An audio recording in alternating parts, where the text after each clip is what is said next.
I am a Muslim, the things I say, in everything I do every day. We are Muslims, the things we say, in everything we do every day. Assalamualaikum warahmatullahi wabarakatuh. Hai teman, apa kabar? Semoga teman-teman selalu dalam keadaan sehat ya. Kali ini kita akan belajar tentang mengenal patung di SPDP tema 1 kelas 6. Tapi sebelumnya yuk kita berdoa terlebih dahulu. Bismillahirrahmanirrahim. Semoga Allah memberikan kita kemudahan dalam menyerap ilmu pengetahuan. Sebelumnya, apakah teman-teman pernah melihat yang seperti ini? Atau seperti ini? Nah, semua itu disebut sebagai patung. Patung adalah sebuah hasil cipta karya manusia yang berbentuk 3 dimensi.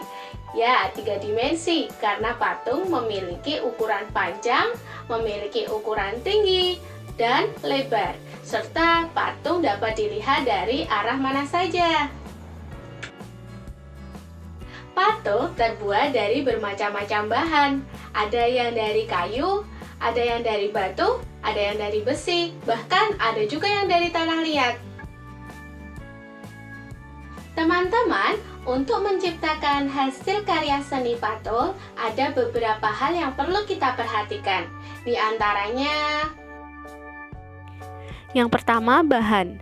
Bahan batu dan kayu memiliki sifat keras, maka cara pembuatannya harus dipahat. Bahan tanah liat sifatnya sangat plastis atau lentur, sehingga mudah dibentuk. Yang kedua, desain.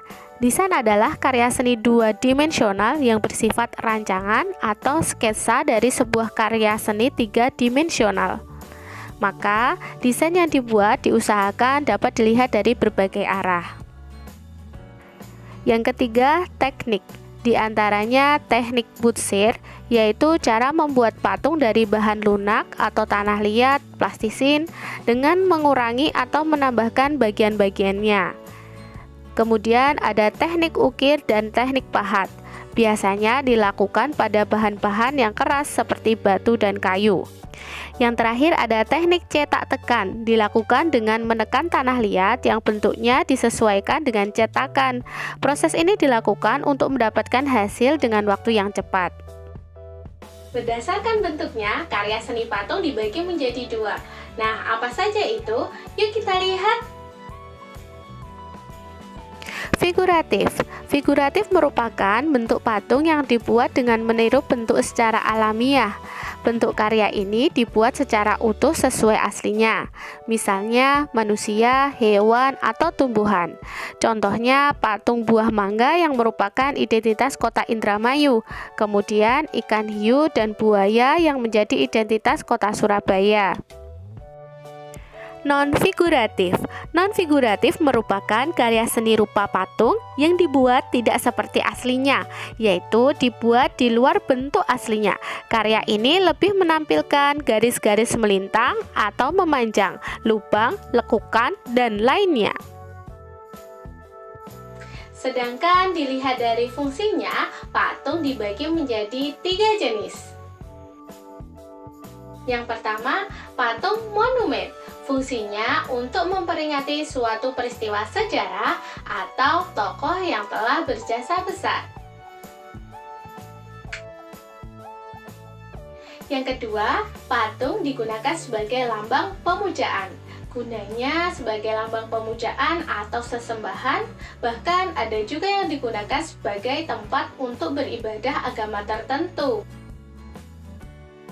Yang ketiga ada miniatur. Jenis patung ini merupakan sebuah tiruan bangunan atau arca tapi dalam bentuk yang kecil. Yang terakhir ada dekorasi. Fungsinya sebagai ornamen atau penghias baik di dalam ataupun di luar ruangan. Demikian materi mengenal patung. Semoga membawa manfaat. Tetap sehat, semangat, dan bahagia. Wassalamualaikum warahmatullahi wabarakatuh.